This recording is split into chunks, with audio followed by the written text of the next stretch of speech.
La fabrique de Dante, ou comment un poète décédé il y a 700 ans a marqué l'humanité et posé les bases de la langue italienne. La Fondation Martin Bodmer expose en cette année de jubilé la plus grande exposition hors d'Italie consacrée au père de la Divine Comédie. Cette exposition est conçue comme un triptyque, de même que la Divine Comédie est conçue comme un triptyque.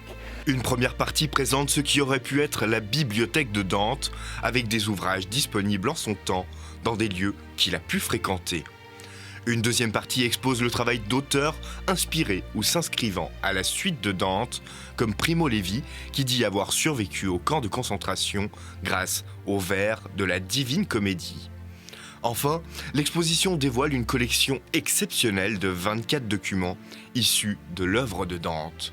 Il n'existe aucun manuscrit de la main de Dante, ni contemporain de Dante. Par contre, l'exposition présente 3 manuscrits médiévaux, dont le plus ancien remonte à 1340, soit très peu de temps après la mort du poète, ainsi qu'une dizaine d'incunables, ces livres datant d'avant 1500, au tout début de l'imprimerie.